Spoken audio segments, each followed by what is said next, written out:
Hello बच्चों, आज का जो हमारा टॉपिक है ये टॉपिक है कैपेसिटर।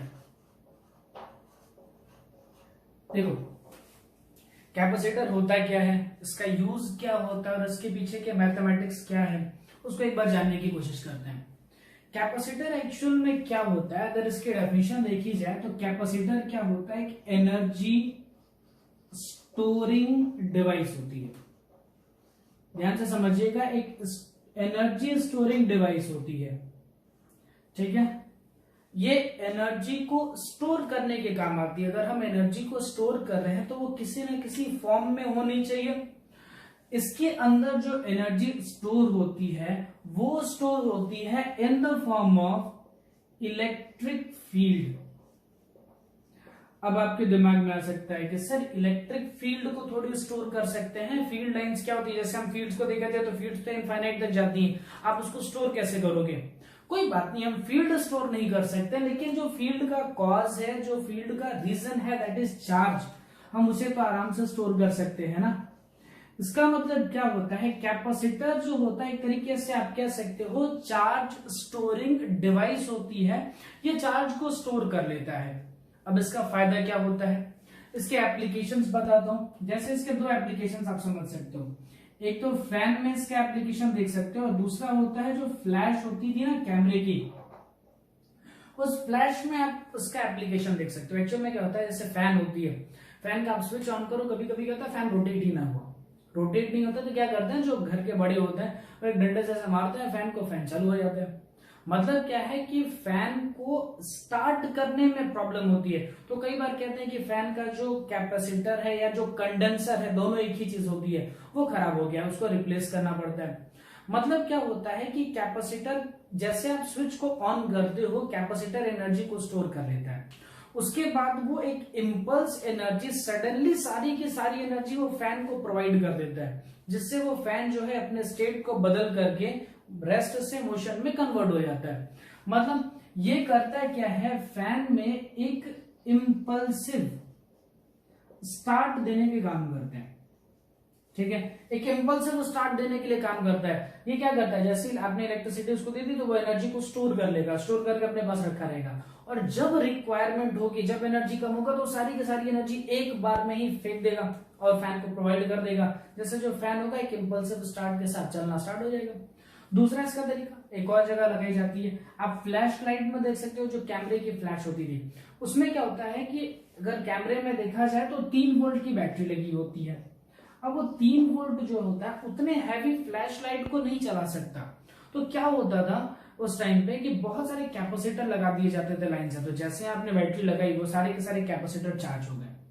फिर जैसे आप फ्लैश लाइट का बटन वो क्लिक करते थे, जैसे ही क्लिक करते थे सारे कैपेसिटर एक साथ अपनी एनर्जी उठा करके उस फ्लैश लाइट को देखते थे, एक साथ सारे के सारे कैपेसिटर डिस्चार्ज हो जाते थे, और डिस्चार्ज होने के बाद से सारी एनर्जी अगर फ्लैश लाइट को देते थे, फिर वो फ्लैश लाइट एक बहुत अच्छे शाइन के साथ जो है वो ऑन हो जाती थी। अब उसमें क्या होता था, अगर थोड़े से पुराने अगर आप कैमरे देखो तो उसमें होता था टाइमर आता था। उसमें क्या होता था, ये जब तक एक ग्रीन कलर की लाइट नहीं ऑन हो जाएगी आपका फ्लैश काम नहीं करेगा। मतलब आपने एक बार फ्लैश लगा दिया, एक बार फ्लैश आपने यूज कर लिया, फिर आपको वेट करना पड़ता था कि वहां पे एक रेड कलर का बटन होता था, लाइट होती थी, वो लाइट जो था ग्रीन में कन्वर्ट होती थी। जब ग्रीन में कन्वर्ट हो जाती थी उसके बाद आप दोबारा जो है उस फ्लैश लाइट को ऑन कर सकते हो। तो सोचो वो ग्रीन कलर में कन्वर्ट क्यों हो रही है। तब तक क्या होता था, तब तक जो भी आपकी बैटरी है वो उन सारे कैपेसिटर्स को चार्ज करती थी, और उसके बाद जैसे ही वो सारे कैपेसिटर चार्ज हो जाते थे, वो रेड कलर का बल्ब जो है वो ग्रीन कलर में कन्वर्ट हो जाता था, फिर आप फ्लैश ऑन करने के लिए रेडी हो जाते थे। ठीक है, तो कैपेसिटर एक एनर्जी स्टोरिंग डिवाइस है जो एनर्जी को स्टोर करता है in the form of electric field. हम फील्ड स्टोर नहीं कर सकते, इसके लिए हम क्या स्टोर कर लेते हैं, चार्ज को स्टोर कर लेते हैं। करता क्या है, ये चीजों को एक इम्पल्सिव स्टार्ट देने का काम करता है। जब कभी हमें रिक्वायरमेंट होती है एक इम्पल्सिव स्टार्ट की, तो हम कैपेसिटर्स का यूज कर लेते हैं। ठीक है, चलो कैपेसिटर थोड़ा बहुत इंट्रोडक्शन समझ में आया। कैपेसिटर से रिलेटेड एक वर्ड है कैपेसिटेंस। देखो दोनों को अच्छे से समझ लेते हैं। कैपेसिटेंस क्या था, एक एनर्जी स्टोरिंग डिवाइस थी, एक डिवाइस थी मेनली। ठीक है, अब वो क्या करती है, चार्जेस को स्टोर करती है। तो कितना चार्ज स्टोर हुआ, ठीक है, अमाउंट ऑफ चार्ज स्टोरेज वो कितनी है। अब वो अमाउंट को रिप्रेजेंट करने के लिए हमें कैपेसिटेंस का यूज किया जाता है। कैपेसिटेंस का मतलब आप समझ सकते हो, एबिलिटी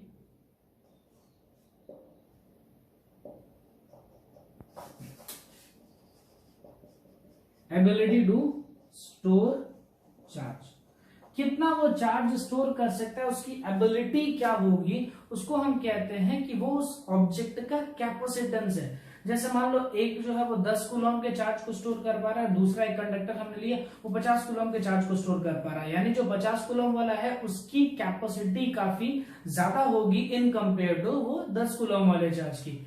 तो कैपेसिटेंस को और कैपेसिटर को समझना हो तो एक तरीके से आप समझ सकते हो, एक वर्ड यूज किया जाता है, आपने पढ़ा होगा बचपन में, रजिस्टर और रेजिस्टेंस, ऐसे ही आप समझ जाइए। रजिस्टर क्या होता था, एक डिवाइस होती थी, और रेजिस्टेंस क्या होता था, उस डिवाइस की एक प्रॉपर्टी होती थी कि वो चीजों में कितना ज्यादा रेजिस्टेंस यानी कितना ज्यादा वो करंट को कंट्रोल करने की एबिलिटी रखता है।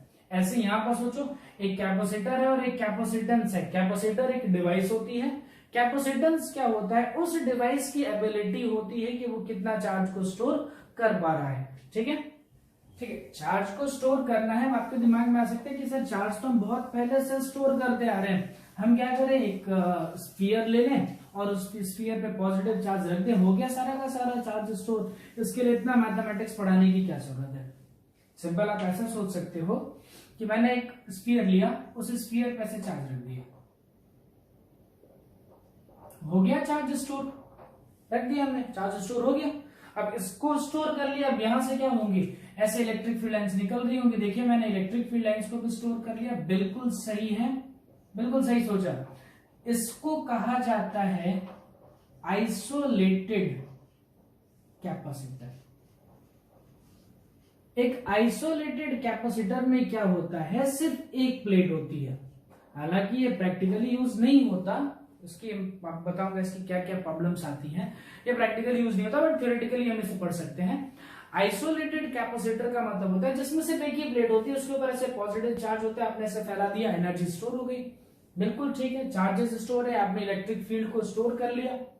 लेकिन इसकी प्रॉब्लम को समझिए, ये इलेक्ट्रिक फील्ड लाइन सपोज करो एक पॉइंट पी है, इलेक्ट्रिक फील्ड लाइन जो हो रही है वो स्टार्ट हो रही है पी से और वो जा रही है, खत्म कहां पर होंगी, वो एंड कहां पर होंगी, तो एट इनफाइनाइट तक वो चलती जाती है।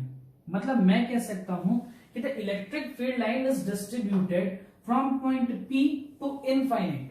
मैंने बहुत सारी इलेक्ट्रिकल लाइंस ऐसे निकल रही थी, सारी इलेक्ट्रिकल लाइंस पी से निकल करके इनफाइनाइट तक जा रही है, यानी मेरे पास जो भी एनर्जी है that energy is distributed up from point P to infinite, P से लेकर के इनफाइनाइट तक मैंने अपनी एनर्जी डिस्ट्रीब्यूट कर दी। यार तो यूनिट वॉल्यूम पे तो बहुत कम एनर्जी आएगी ना। अगर हम चेक करें, जैसे मान लो यहाँ पर एक बल्ब होता, वो बल्ब ऑन हो रहा होता, मैंने इसे ऑन रखा होता, तो क्या होता है, यहां से बल्ब अगर ऑन है तो बहुत सारी लाइट रेज निकल रही होती, लेकिन वो लाइट रेज क्या होती, बल्ब की सरफेस से लेकर के इनफाइनाइट तक वो डिस्ट्रीब्यूटेड होती। तो अगर हम देखते हैं कि कहीं दूर जाकर के हम उस बल्ब से आने वाली लाइट को स्टडी करते हैं तो वहां पर तो बहुत कम एनर्जी आती और वो एनर्जी हमारे किसी काम की नहीं रह जाती। फिर ना तो आप उससे कुछ बुक्स पढ़ सकते हैं, यानी ना तो कोई चीजें देख सकते हो, कुछ नहीं हो पाता। यानी इसमें क्या है, एनर्जी तो उसके पास है, बिल्कुल सही है, लेकिन this energy is distributed from point P to infinite, इसलिए हमारे किसी काम का नहीं है। तो पहला कैपेसिटर में हमें काम ये करना है कि एनर्जी को किसी फील्ड में, किसी स्पेस के अंदर मुझे स्टोर करना है, किसी रीजन के अंदर मुझे पैक कर देना है उस एनर्जी को, ताकि उस एनर्जी का अपना इंपॉर्टेंस है वो लॉस करके ना इधर उधर जाए। देखो इसके लिए थोड़ा सा मैथमेटिक्स डेवलप कर लेते हैं। देखो इसके लिए क्या होता है, मान लो मैं इसका पोटेंशियल लिखूं, इस स्फीयर का रेडियस सपोज कर लो कैपिटल आर, पोटेंशियल लिखा जाए तो पोटेंशियल इज इक्वल टू क्या हो जाएगा, के क्यू डिवाइडेड बाई आर। यहां से देखो लिखा जा सकता है कि चार्ज और पोटेंशियल आपस में डायरेक्टली प्रोपोर्शनल है। अगर रेडियस को मैं कांस्टेंट कर लूं तो कह सकता हूं कि चार्ज और पोटेंशियल आपस में डायरेक्टली प्रोपोर्शनल है, दोनों पे पावर 1 है, इसलिए इसको कहते हैं कि इन दोनों के बीच में लीनियर वेरिएशन होते हैं। मतलब जैसे जैसे आप चार्ज को बढ़ाओगे, जैसे जैसे उसके ऊपर चार्ज बढ़ाते जाओगे, इसका पोटेंशियल जो है वो इंक्रीज होता जाएगा। अब समझना पड़ेगा, अगर चीजों की पोटेंशियल में इंक्रीमेंट आता है तो उनकी अनस्टेबिलिटी बढ़ती है। अगर जो है पोटेंशियल अगर इंक्रीज होता है तो वहां से क्या होती है, चीजें जो होती हैं वो अनस्टेबल होना स्टार्ट हो जाती हैं। जैसे देखो कोई चीज ग्राउंड पे रखी है तो उसकी हाइट कितनी है, 0, बिल्कुल स्टेबल है, छोड़ दीजिए वहीं पर पड़ी रहेगी। लेकिन उसको h हाइट तक उठा दीजिए तो उसकी पोटेंशियल एनर्जी हो जाएगी mgh। अब वो अनस्टेबल हो गया। अब उसको जितना ऊपर तक उठाते जाएंगे उसकी अनस्टेबिलिटी उतनी ज्यादा होती जाएगी। ठीक, यानी कि पोटेंशियल जो है अगर वो बढ़ रहा है तो अनस्टेबिलिटी भी बढ़ जाती है। ठीक है, एक चीज का ये ध्यान रखेंगे, ये बहुत इंपॉर्टेंट पोर्शन है, ये ध्यान रखना है मुझे। फिलहाल ये देखते हैं, Q is directly proportional to V था, यानी मैं लिख सकता हूं Q divided by V is equal to constant. इसी कांस्टेंट को कहा जाता है कैपेसिटेंस, जिसको हम लिखते हैं C से। ठीक है, फॉर्मूला हमारे पास आ गया Q is equal to C into V। ये भी बहुत काम का फॉर्मूला है। ठीक है, C जो है उसको पढ़ते हैं कैपेसिटेंस, Q चार्ज है, V वोल्टेज है। अब जरा इसका मीनिंग समझ लेते हैं, इसका इंपॉर्टेंस समझते हैं। देखो, अगर मैं ऐसा कुछ करूं कि कैपेसिटेंस को डिफाइन करना है तो Q is equal to CV था तो C is equal to Q by V हो जाएगा। अगर मैं ऐसा लिखूं, if V is equal to 1 volt, अगर जो पोटेंशियल है वो पोटेंशियल कितना हमने यूज कर लिया है, 1 वोल्ट का। ठीक, तब कर सकते हैं if potential is 1 volt then capacitance is equal to charge. अब इसको कैसे लिखा जाता है, कैपेसिटेंस क्या है, तो कैपेसिटेंस है चार्ज रिक्वायर्ड टू, पोटेंशियल में कितने का चेंज हुआ, 1 वोल्ट का, charge required to raise the potential of sphere, या फिर पोटेंशियल ऑफ कैपेसिटर, या फिर कोई भी कंडक्टर लिख सकते हो, वो भी चलेगा, potential of conductor by 1 volt. यानी 1 वोल्ट को बढ़ाने के लिए कितना चार्ज रिक्वायर्ड होगा, the required charge is known as capacitance. यानी मुझे उसका 1 वोल्ट अगर बढ़ा देना है किसी भी कैपेसिटर में, अगर मुझे 1 वोल्ट का इंक्रीमेंट करना है तो 1 वोल्ट इंक्रीमेंट करने के लिए मुझे कुछ ना कुछ चार्ज डालने पड़ेंगे।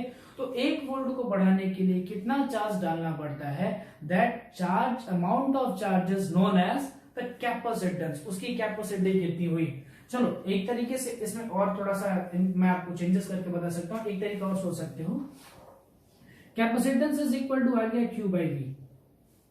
अगर मुझे कैपेसिटेंस की वैल्यू को बढ़ानी है, सपोज करो किसी की कैपेसिटी बढ़ानी है, मतलब उसमें खूब सारा चार्ज रख सकते हो, बहुत सारा चार्ज रख दो, लेकिन सिस्टम अनस्टेबल नहीं होना चाहिए। अभी अभी समझाया ना कि जिसका पोटेंशियल बढ़ने लगता है, जैसे ही पोटेंशियल बढ़ने लगता है चीजें अनस्टेबिलिटी की तरफ मूव करती हैं।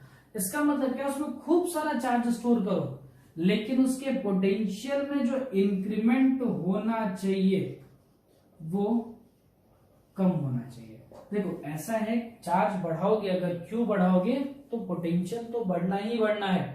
अगर चार्ज बढ़ाऊंगा तो पोटेंशियल बढ़ जाएगा, लिटरली बढ़ेगा ही वो, क्योंकि पोटेंशियल का फॉर्मूला ही हमारे पास KQ/R फॉर्मूला ही है, वो तो इंक्रीज होना ही होना है। लेकिन चार्ज को बहुत सारा बढ़ाओ, बहुत सारा बढ़ाने पे थोड़ा सा वोल्टेज बढ़ जाए। जैसे एक चीज समझ सकते हो, मान लो हम लोग अर्थिंग के कॉन्सेप्ट को पढ़े थे, तो एक अर्थ को सोच लो और एक छोटा स्फीयर सोच लो।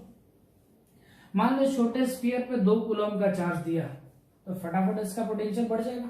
लेकिन अर्थ पे अगर मैं +2 कूलम का चार्ज दे भी दूं तो भी उस पर कोई फर्क नहीं पड़ता, क्योंकि अर्थ का रेडियस बहुत बड़ा है। यानी इसमें क्या है, ये 2 कूलम चार्ज रखने पर इसके पोटेंशियल पे कोई फर्क नहीं पड़ रहा है, मतलब ये 2 कूलम के चार्ज को आराम से होल्ड कर सकता है। लेकिन इसके बारे में सोचो, जैसे ही मैंने 2 कूलम का चार्ज रखा, इसका तुरंत जो है पोटेंशियल वो क्या हो गया, इंक्रीज कर गया। तुरंत पोटेंशियल इंक्रीज कर गया। लेकिन इसके पोटेंशियल पे कोई फर्क नहीं पड़ा, यहां का पोटेंशियल अभी भी अप्रोक्सीमेटली कितना रहा, 0, जैसा पहला था वैसे ही रहा। अब जरा सोचिए, इन दोनों को मैं कनेक्ट कर दूं तो फिर ये क्या बन जाएगा, हाई पोटेंशियल, और ये वाला क्या बन जाएगा, लो पोटेंशियल। तो सारा का सारा चार्ज तो अर्थ पे आ गया, मतलब इसके चार्ज होल्ड करने की कैपेसिटी बहुत कम रही। लेकिन अर्थ के बारे में सोचो, अर्थ में चार्ज होल्डिंग कैपेसिटी बहुत सारी है, सारा सारा चार्ज देते जाओ देते जाओ देते जाओ, खूब सारा चार्ज दे दो, लेकिन फिर भी उसके पोटेंशियल में कोई बदलाव नहीं आता, या होता भी तो बहुत कम बदलाव होता है। हम उतने माइनर जो चेंजेस होते हैं उसको नेग्लेक्ट कर सकते हैं। तो एक अच्छा कैपेसिटर कौन होगा, जो क्या करे, large amount of charge, large amount of charge को रखे, बट इंक्रीमेंट इन पोटेंशियल वो क्या रहे, या तो लेस रहे या 0 रहे तो बहुत अच्छा है। पोटेंशियल में चेंजेस नहीं आने चाहिए, लेकिन वो खूब सारे चार्जेस को रख सको, ऐसी चीज की कैपेसिटी क्या होगी, बहुत ज्यादा होगी। ठीक है, चलिए आगे बढ़ते हैं। ओके, ये सब तो लिख लिया होगा ना। देखो इसके एसआई यूनिट्स के बारे में चेक कर लेते हैं। जो कैपेसिटेंस होता है, कैपेसिटेंस की एसआई यूनिट जो होती है वो होती है फैरेड। कैपेसिटेंस की जो एसआई यूनिट होती है वो होती है फैरेड। ओके, तो 1 फैरेड इज इक्वल टू क्या हो जाएगा, 1 कूलम डिवाइडेड बाय 1 वोल्ट। अब देखो प्रॉब्लम इसमें क्या है, फैरेड जो है ये बहुत बड़ी यूनिट होती है, इतना सारा चार्ज तो कह सकते हो ना, अर्थ का जो अर्थ को अगर ले लो ना तो भी इतना सारा 1 फैरेड का आप चार्ज स्टोर नहीं कर सकते, बहुत बड़ी यूनिट है 1 फैरेड। तो छोटी यूनिट्स में आ जाओ, तो छोटी यूनिट्स में हम क्या यूज कर सकते हैं, एक यूज कर सकते हैं माइक्रो फैरेड और एक यूज कर सकते हो माइक्रो फैरेड। माइक्रो फैरेड मतलब होगा 10 टू द पावर -6, तो माइक्रो फैरेड का क्या हो जाएगा 10 टू द पावर -12। इसको कई जगह पाइको फैरेड भी लिखते हैं, दोनों लिखते हैं। ठीक है, तो ये छोटी यूनिट्स है, तो जनरली आपको जो न्यूमेरिकल्स मिलेंगे वो आपको माइक्रो कूलम में मिलेंगे, माइक्रो फैरेड की कैपेसिटेंस में ही भी दिए जाएंगे, लगभग यही दिए जाएंगे। प्रैक्टिकल जो होता है वो भी आपको माइक्रो फैरेड के ही कैपेसिटर्स मिलते हैं। ठीक है, 1 फैरेड का कैपेसिटर बहुत बड़ा हो जाएगा। ठीक है, वो हम अभी न्यूमेरिकली करके देख लेंगे कि कितना बड़ा रेडियस चाहिए कि 1 फैरेड का कैपेसिटर बन सके। फिलहाल चलो आगे बढ़ते हैं, देखते हैं चीजों को। अब आपको यह समझना है कि चलिए 2 वर्ड्स तो हम समझ चुके हैं, एक समझ चुके कैपेसिटर और एक समझ चुके कैपेसिटेंस। कैपेसिटेंस है उसकी एबिलिटी चार्ज स्टोर करने की, और दूसरा है कैपेसिटर एक डिवाइस होता है जो चार्जेस को स्टोर अपने पास रखता है। ठीक, एक चीज आपको ऐसे ही बता देता हूं, शॉर्टकट में आप चीजों को यूज करिएगा। हाउ टू फाइंड कैपेसिटेंस, ठीक है, कैपेसिटेंस को कैसे फाइंड किया जाता है, कैसे उसको निकाला जाता है। तो इसका पहला स्टेप है कि इलेक्ट्रिक फील्ड निकाल लो। सबसे पहला करो, इलेक्ट्रिक फील्ड को फाइंड आउट करो। इलेक्ट्रिक फील्ड से निकलता है पोटेंशियल, कैसे, potential is equal to -E dot dr। तो उसके बाद दूसरी चीज आपको क्या फाइंड आउट करनी है, पोटेंशियल। फिर तीसरी चीज Q is equal to CV लगा दीजिए, यहां पर इस पोटेंशियल की वैल्यू को पुट कर देना, आपको कैपेसिटेंस निकल के आ जाएगा। चलो जरा हम करके देखते हैं। अगर ऐसा है तो पढ़ लेते हैं, capacitance of a isolated sphere. कि सोचो अगर एक स्फीयर है, जिस स्फीयर का रेडियस है r, इस स्फीयर का रेडियस है r, इसमें आप कितना सारा चार्ज स्टोर कर सकते हो, इसके चार्ज स्टोरिंग कैपेसिटी कितनी होगी वो मुझे फाइंड करना है, इसका मुझे कैपेसिटेंस फाइंड करना है। तो चलो चेक करते हैं। मान लीजिए इसके ऊपर टोटल चार्ज है कुछ Q, हम सपोज कर लेते हैं इस पे टोटल चार्ज, मान लिया जाए इस पे टोटल चार्ज है कैपिटल Q। ठीक, तो यहां से क्या है, मैं डायरेक्ट लिख सकता हूं पोटेंशियल इज इक्वल टू के क्यू बाई आर, डायरेक्ट लिख सकता हूं। यानी मैं डायरेक्ट यहां सेकेंड स्टेप में आ चुका, पोटेंशियल मुझे मिल चुका है। अब आपको सिर्फ क्या करना है, Q is equal to CV में इस फॉर्मूले की वैल्यू को पुट कर देनी है। यूज कीजिए Q is equal to CV, तो क्यू इज इक्वल टू क्या हो जाएगा, सीवी की जगह ये डाल दो के Q by R, Q cut गया। यानी यहां से कैपेसिटेंस इज इक्वल टू क्या मिला, आर तो इधर मल्टीप्लाई में चला जाएगा और के डिवाइड में आएगा। के की वैल्यू होती है 1/4 पाई एप्सिलॉन नॉट, ऑलरेडी के डिवाइड में है, उसकी जगह लिखोगे 1/4 पाई एप्सिलॉन नॉट, तो 4 पाई एप्सिलॉन नॉट ऊपर चला गया। ये निकल गया कैपेसिटेंस ऑफ आइसोलेटेड स्फीयर, मतलब जिसमें एक स्फीयर पे से मैंने पॉजिटिव चार्ज फैला दिए और इस पॉजिटिव चार्ज से देख लिया कि इस स्फीयर की चार्ज कैपेसिटी कितनी होगी। अब मैंने जैसे आपको बताया था कि कैपेसिटर में 1 फैरेड बहुत बड़ी यूनिट होती है। 1 फैरेड कैपेसिटर बनाना काफी डिफिकल्ट होगा, लगभग कह दो प्रैक्टिकली तो इम्पॉसिबल होगा। तो चलो जरा चेक करते हैं कि रेडियस कितनी होगी टू फाइंड या फिर to make a capacitor having capacitance of 1 volt, sorry capacitance of 1 farad. एक फैरेड कैपेसिटर बनाने के लिए आपको रेडियस क्या रिक्वायर्ड होगी, तो एक काम करो, कैपेसिटेंस की वैल्यू मुझे कितनी डाल देनी है, 1 डाल दो। 1/4 पाई एप्सिलॉन नॉट, जैसे यहां से रेडियस लिखे तो रेडियस इज इक्वल टू हो जाएगा c divided by 4 pi epsilon not. 1/4 pi epsilon not कितना होता है, 9 इंटू 10 टू दी पावर 9, और कैपेसिटेंस की वैल्यू कितनी है 1, यानी आपको रिक्वायर्ड रेडियस कितना हो गया 9 into 10 to the power 9 meter. इतना बड़ा रेडियस आपको चाहिए, मतलब आप पूरे अर्थ को यूज कर लो तो भी आप इतना बड़ा कैपेसिटर नहीं बना सकते जिसके कैपेसिटेंस की वैल्यू जो है वो 1 फैरेड हो। ठीक है, चलो लिख लो से। ओके, तो अब पूरी फिजिक्स किस चीज पे डेवलप की गई इससे रिलेटेड कि मुझे क्या करना है, कैपेसिटेंस बढ़ाना है।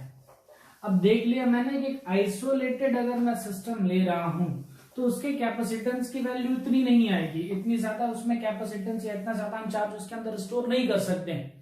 दूसरा तरीका एक और मेथड है जिससे आप इसी चीज को, सेम कॉन्सेप्ट को एक और तरीके से वेरीफाई कर सकते हो। दूसरा तरीका सोचने का ये हो सकता है कि मान लो मैं यहां पर एक प्लेट यूज कर रहा हूं जिसके ऊपर पॉजिटिव चार्ज, ठीक है, ये एक आइसोलेटेड सिस्टम हुआ। अब क्या करें, अगर मान लो मैंने कुछ ऐसा किया कि एक पॉजिटिव प्लेट है और एक नेगेटिव प्लेट है, ऐसे 2 प्लेट एक साथ रख दी है।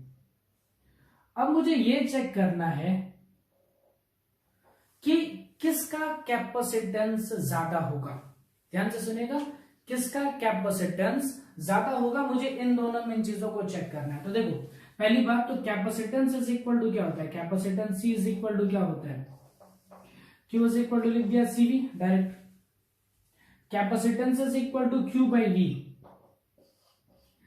यानी कि मैं क्या करूं, उसमें चार्ज को स्टोर करूं, चार्ज ला करके रखूं, चार्ज को बढ़ाऊं, चार्ज ज्यादा होना चाहिए, लेकिन उसके पोटेंशियल में जो इंक्रीमेंट आना चाहिए वो लेस इंक्रीमेंट आना चाहिए। सीधी सी बात है। अब चलो चेक कर लेते हैं कि इन दोनों सिस्टम्स में से कि अगर मैं सिंगल प्लेट यूज करूं और अगर डबल प्लेट यूज करूं पॉजिटिव नेगेटिव का, कि किसमें आप चार्जेस को ज्यादा स्टोर कर सकते हो, कम मेहनत में ज्यादा स्टोरेज कहां पर मिल सकती है। तो चलो ऐसे देखते हैं कि मान लो यहां पर मैं क्या कर रहा हूं, इस प्लेट पे सिर्फ पॉजिटिव चार्ज ला ला करके रखता जा रहा हूं। तो मैंने क्या किया, किसी इंस्टेंट पे सपोज करो एक प्लस क्यू का चार्ज उठाया और ला करके इस प्लेट पे रखना चाहता हूं, सपोज करो इस पोजीशन पे रखना चाहता हूं। देखो, अगर मैं इस चार्ज को इजिली ला करके रख दिया, मतलब इसने इजिली इस चार्ज को एक्सेप्ट कर लिया, तो इसका कैपेसिटेंस ज्यादा होता। लेकिन अगर वो इजिली उस चीज को एक्सेप्ट नहीं करता, इसका मतलब वो क्या कर रहा है, चार्ज को स्टोर करना नहीं चाहता, उसके स्टोरेज लगभग क्या हो चुकी है, फुल हो चुकी है। अब जैसे मान लो क्या होता है, कोई खाना खा रहा है, आप उसे रोटियां देते जा रहे हो, जैसे 2 दिए वो आराम से खा लिया, मतलब अभी उसकी कैपेसिटी कंप्लीट नहीं हुई है। अब 3 देने पे वो मना करने लगे, 4 देने पे क्या होगा, वो जो प्लेट होगा वो लेकर साइड में हो जाएगा। जैसे ही 5वां रखना चाहोगे वो प्लेट लेकर के भाग जाएगा। ठीक है, क्यों? क्योंकि उसकी कैपेसिटी अब क्या हो चुकी है, फुल हो चुकी है। आपको नया एक चार्ज ला करके रखने में काफी ज्यादा वर्क करना पड़ेगा। अब चलो चेक कर लेते हैं कि किस में ज्यादा वर्क करना पड़ेगा। यहां पर समझ लो कि एक पॉजिटिव चार्ज है +q कूलम का, और उसको उठा करके इस पॉइंट पर ला करके रखना है। दोनों कंडीशन में देख लेते हैं कौन सा काम जो होगा, किसमें वर्क करना हमारे लिए इजी होगा। तो चलो चेक करते हैं। Work done is equal to क्या होता है, पोटेंशियल मल्टीप्लाइड बाई चार्ज। ध्यान से समझ लेना, ये वो पोटेंशियल, ये वो चार्ज है जो लेकर के आ रहे हो, ये वो पोटेंशियल है जो बाकी की वजह से होता है। यहां पर हर जगह कैसा चार्ज है, पॉजिटिव, यानी यहां पर जो पोटेंशियल आएगा इन पॉजिटिव चार्जेस की वजह से आएगा। और जो चार्ज लेकर के आ रहे हो वो चार्ज कौन सा लेकर के आ रहे हो, स्मॉल क्यू। यानी यहां पर एक स्मॉल क्यू का चार्ज डालने में आपको इतना वर्क करना पड़ेगा। जरा सोचते हैं, यहां पर देखो, यहां पर मान लीजिए वर्क मुझे करना है, तो work done is equal to क्या हो जाएगा, पोटेंशियल। इस पॉइंट का पोटेंशियल लिखना पड़ेगा ना, पोटेंशियल इनटू चार्ज, यही होता है ना फॉर्मूला। ये पोटेंशियल क्या है, इस पॉइंट का है। अब जरा देखते हैं इस पॉइंट का पोटेंशियल क्या होगा। इन सारे पॉजिटिव चार्जेस की वजह से यहां का पोटेंशियल लिख रहा हूं V+। इन सारे निगेटिव चार्जेस की वजह से भी तो यहां पर पोटेंशियल होगा, और वो पोटेंशियल होगा V-। यानी इस पॉइंट का नेट पोटेंशियल आएगा V+ माइनस V-, मतलब ये प्लस माइनस सब्सक्रिप्ट में लिखा है। ये वो पोटेंशियल है due to positive charges minus potential due to negative charges. यहां लिखो तो फटाफट, potential due to positive charges minus potential due to negative charges multiplied by जो चार्ज हम लेकर के आ रहे हैं वो वर्क है। अब मुझे बताओ किसमें इजिली हम चार्ज को स्टोर कर पा रहे हैं। इसका देखो, इसका वर्क काफी ज्यादा है। इसमें जो वर्क करना पड़ रहा है वो कम करना पड़ रहा है, क्योंकि यहाँ पोटेंशियल जो है वो डिक्रीज कर गया है। तो यहां पर मुझे क्या हो रहा है, लेस अमाउंट ऑफ वर्क, यहां पर लेस अमाउंट ऑफ वर्क करना पड़ रहा है किसी नए चार्ज को ला करके रखने में। और यहां पर क्या है, यहां पर आपको जो वर्क करना पड़ रहा है, हाई अमाउंट ऑफ वर्क करना पड़ रहा है। यहां पर है हाई अमाउंट ऑफ वर्क। अब देखो, मतलब यहां पर क्या आप इजिली किसी चार्ज को ला करके रख पा रहे हो, मतलब इसकी चार्ज एक्सेप्टेंस की प्रॉपर्टी ज्यादा है, मतलब इसका कैपेसिटेंस ज्यादा है। और इसमें जो कैपेसिटेंस आपको मिलेगा वो आपको कम मिलेगा। यहां पर आप चार्जेस को आसानी से स्टोर नहीं कर सकते, लेकिन यहां पर आप चार्जेस को बहुत आसानी से स्टोर कर सकते हो। तो अब हम जो फॉर्मूला इस केस में लगाएंगे, जैसे यहां लगाना चाहते हो, तो यहां पर अगर कैपेसिटेंस लिखोगे तो कैपेसिटेंस के लिए डायरेक्ट क्या आ जाएगा, C is equal to Q/V। लेकिन अगर यहां पर फॉर्मूला लगाना चाहते हो इस कंडीशन में, तो कैपेसिटेंस इज इक्वल टू आ जाएगा Q डिवाइडेड बाई V की जगह हो जाएगा V+V-। समझ आए यहां पे क्या हो रहा है, यहां पर जो नेट पोटेंशियल आपने लिखा इसकी वजह से, पॉजिटिव चार्ज की वजह से माइनस नेगेटिव चार्ज की वजह से। तो पहला इंपॉर्टेंट समझ में है कि instead of using an isolated system, अगर मैंने दो प्लेट्स यूज किए, एक पॉजिटिव प्लेट यूज किया, एक नेगेटिव प्लेट यूज किया, तो पहली चीज तो ये कि इसका कैपेसिटेंस काफी बढ़ जाएगा, क्योंकि जो पोटेंशियल है बच्चे, पोटेंशियल तो डिक्रीज हो जाएगी ना, पोटेंशियल घट जाएगी तो कैपेसिटेंस काफी इंक्रीज होगा। इसमें बहुत सारे आप चार्जेस रख सकते हो in compare to single plate. पहला चीज ये हो गया। दूसरी चीज क्या है, एक और तरीके से इसको समझ सकते हैं कि यहां पर ऐसे ग्राफिकली समझने की कोशिश करेंगे। यहां पर हम क्या कर रहे हैं, चार्जेस को स्टोर कर रहे हैं इन टर्म्स ऑफ, आप कह सकते हो इलेक्ट्रिक फील्ड को स्टोर कर रहे हो। आप डायरेक्ट लिख सकते हो कि यहां पर हम क्या कर रहे हैं, इलेक्ट्रिक फील्ड को स्टोर कर रहे हैं। तो देखो ऐसे सोचना इसमें बढ़िया है कि यहां पर आइसोलेटेड सिस्टम में सपोज करो ये पॉइंट P है और यहां से इलेक्ट्रिक फील्ड लाइंस ऐसे निकल रही हैं, तो यहां से जो भी इलेक्ट्रिक फील्ड लाइंस निकलेंगी वो कहां तक ट्रेवल करते हुए चलेंगी, वो ट्रेवल करते करते कहां तक पहुंच जाएंगी, एट इनफाइनाइट तक। यहाँ P से निकलने वाली जो भी इलेक्ट्रिक फील्ड लाइंस है वो कहां तक ट्रेवल करके निकल जाएंगी, इनफाइनाइट तक। यानी ये कह सकता हूं कि यहां पर जो भी एनर्जी डिस्ट्रीब्यूटेड है, एनर्जी इज डिस्ट्रीब्यूटेड अमॉन्ग, या energy is distributed between point P and infinity. Infinite और पॉइंट P के बीच में आपने एनर्जी को क्या कर डाला, डिस्ट्रीब्यूट कर डाला। यहां पर, यहां जरा चेक करते हैं, चलो ये बदल देता हूं थोड़ा सा, ये ऐसे कर देता है। ठीक है, देखते हैं इसमें इलेक्ट्रिक फील्ड कहां से कहां तक जा रही है। अब पॉजिटिव चार्ज है, पॉजिटिव चार्जेस की वजह से इलेक्ट्रिक फील्ड ऐसी भी होंगी, इस तरीके से इधर से बाहर निकलती हुई अवे ही निकलेंगी। ठीक, नेगेटिव चार्जेस की वजह से इलेक्ट्रिक फील्ड देखूं तो नेगेटिव चार्जेस की वजह से इलेक्ट्रिक फील्ड इनवर्ड आएगी, इसका डायरेक्शन ऐसा आएगा। देखो इस साइड देखा जाए तो यहां पर नेट इलेक्ट्रिक फील्ड कितना आएगा, 0। यहां पर नेट इलेक्ट्रिक फील्ड कितना आएगा, 0। एक प्लेट की वजह से इलेक्ट्रिक फील्ड होता है कितना, इलेक्ट्रिक फील्ड की वैल्यू होती है sigma divided by 2 epsilon not, एक प्लेट की वजह से। तो यहां बीच में इलेक्ट्रिक फील्ड कितनी आएगी, सिग्मा बाई एप्सिलॉन नॉट। यानी मैं कह सकता हूं कि यहां पर साइड्स में कोई इलेक्ट्रिक फील्ड एग्जिस्ट नहीं कर रही है, सारी के सारी इलेक्ट्रिक फील्ड जो है ये बीच में है। मतलब क्या हुआ, जो भी इलेक्ट्रिक फील्ड थी, जो भी एनर्जी थी, वो सिर्फ इतने एरिया में ही आप कह सकते हो स्टोर की गई है। यहां पर क्या है, आपकी जो एनर्जी स्टोर हो रही है वो इनफाइनाइट और पॉइंट पी के बीच में हो रही है।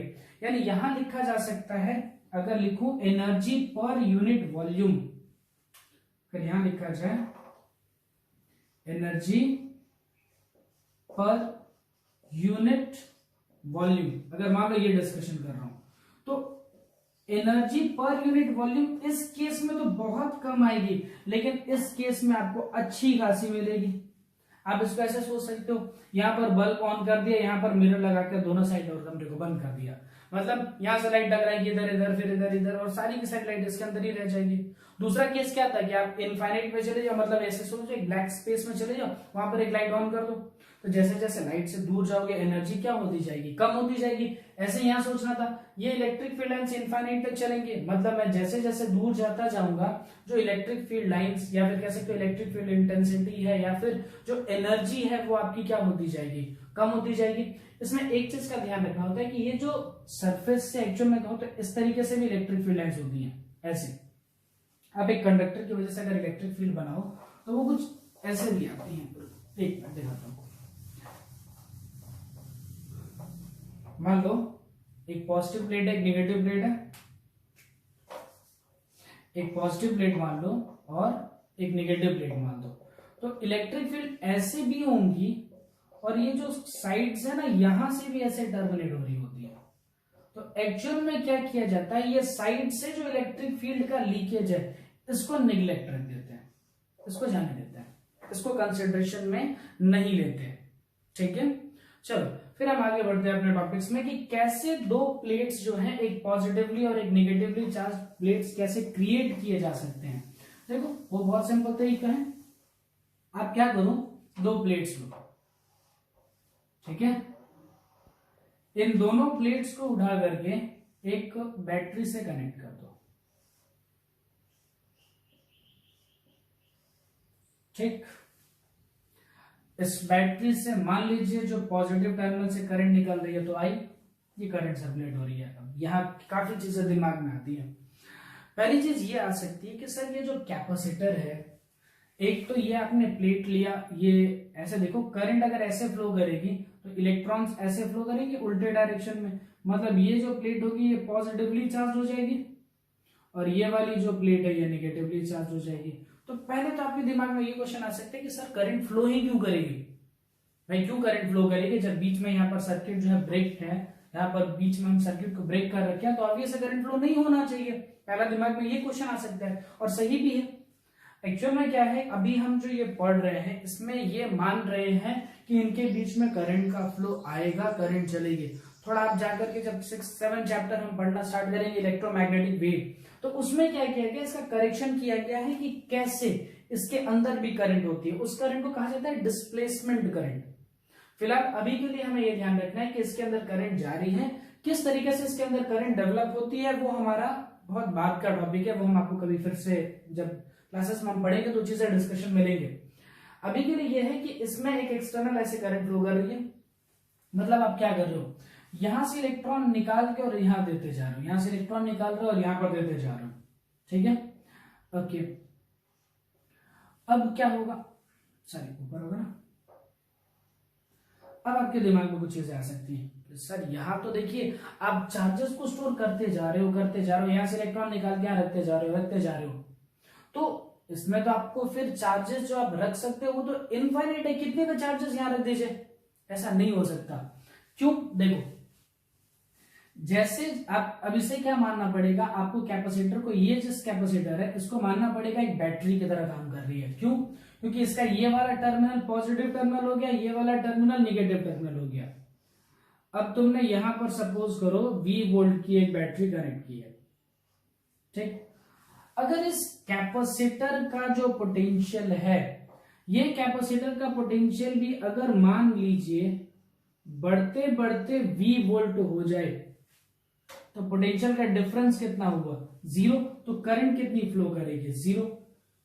मतलब अगर मैंने एक कैपेसिटर को 10 वोल्ट की बैटरी के साथ जोड़ दिया तो मैक्स टू मैक्स वो 10 वोल्ट तक चार्ज हो जाएगी। एक कैपेसिटर को अगर मैंने 10 वोल्ट की बैटरी के साथ जोड़ दिया तो वो कैपेसिटर 10 वोल्ट तक चार्ज हो जाता है। तब तक करंट फ्लो होते रहते हैं या फिर तब तक वो चार्ज होता रहता है जब तक दोनों का पोटेंशियल इक्वल ना हो जाए। प्रैक्टिकली हम ये सिचुएशन अचीव कर पाते हैं, ठीक है।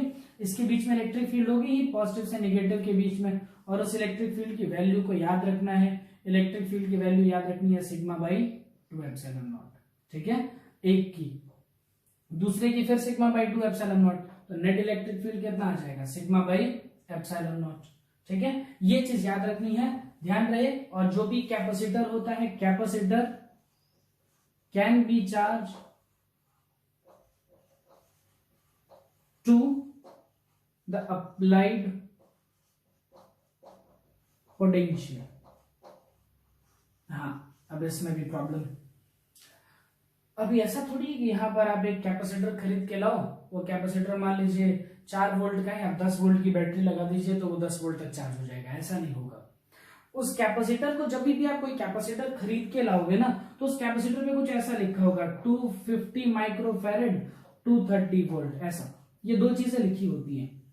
मतलब वो कैपेसिटर 250 माइक्रोफैरेड की कैपेसिटी वाला है, इतने चार्ज को स्टोर कर सकता है, लेकिन आप उसका ऑपरेटिंग पोटेंशियल 230 वोल्ट से ज्यादा नहीं कर सके। अगर 230 वोल्ट से ज्यादा कर दोगे तो वो कैपेसिटर खराब हो जाएगा। अब क्वेश्चन इसमें खराब होने वाला है क्या, कैसे खराब हो जाएगा, तो देखिए क्या होता है। जैसे हम क्या सोच सकते हैं कि इसके बीच में एयर है, दोनों प्लेट्स के बीच में जो है एयर ऐसे पैक कर दी हमने। एक्चुअल में आप रियलिटी देखो तो इसके बीच में एक मटेरियल होता है जिसको आप कहते हो डाइइलेक्ट्रिक, उसको अंदर भरा जाता है। लेकिन अभी हम ऐसे समझने के लिए जस्ट मान लेते हैं कि इसके अंदर हमने क्या किया है, एयर भर दिया। तो एयर के जो भी मॉलिक्यूल्स होंगे वो मॉलिक्यूल्स पोलराइज्ड हो जाएंगे। पोलराइज होने का मतलब इधर नेगेटिव चार्ज डेवलप हो जाएगा और इधर पार्शियल पॉजिटिव चार्ज डेवलप हो जाएगा। फिर क्या होगा, इनका मूवमेंट स्टार्ट हो जाएगा। जैसे देखो क्या होता है, अगर आप सिंगल प्लेट से समझना चाहो तो सिंगल प्लेट से ज्यादा इजी हो जाएगा। सपोज करो ये पॉजिटिव चार्ज है, ठीक है। अब इसके पास की जो एयर है वो इस तरीके से पोलराइज हो गई, तो क्या होता है, ये negative positive negative positive negative positive attract होते जाते हैं। फिर ये क्या होता है, नेगेटिव चार्ज जो ना स्पार्क के फॉर्म में, ये स्पार्क के फॉर्म में आकर के ये इस कैपेसिटर से, मतलब कैपेसिटर में अपनी एनर्जी को डिसिपेट कर देता है। मतलब ये नेगेटिव चार्ज सपोज करो इस कैपेसिटर में कूद जाता है, कुछ ऐसा सोचो जैसे लाइटनिंग कैसे आती है, वैसे ये जो कैपेसिटर के साथ में और एयर के पार्टिकल्स हैं इसके बीच में इस तरीके से थोड़ी सी आपको हल्की सी लाइटनिंग देखने के लिए मिलेगी। इसको कहते हैं कोरोना डिस्चार्ज, इसको कहा जाता है कोरोना डिस्चार्ज, वो बीमारी वाली नहीं, ठीक है। अब क्या हुआ, जैसे ये नेगेटिव आकर के यहां पर डिसिपेट हुआ, इसमें तो हम पॉजिटिव चार्ज स्टोर कर रहे थे और एयर से इस तरह का एक मॉलिक्यूल थोड़ी होगा, ऐसे बहुत सारे मॉलिक्यूल्स होंगे और वो सारे जो होंगे अपने नेगेटिव, जो भी कह सकते हो, जो भी उसका नेगेटिव पोर्शन है वो ला करके यहाँ डिस्चार्ज करना स्टार्ट कर देगा। अगर मैंने उसको बहुत हाई पोटेंशियल तक बढ़ा दिया तो मतलब जितना पॉजिटिव चार्ज आपने स्टोर किया था सारे के सारे जो होंगे वो नेगेटिव क्या कर देंगे, कैंसिल आउट कर देंगे। फिर कोई मीनिंग नहीं बन गया उसको स्टोर करने का। ठीक है।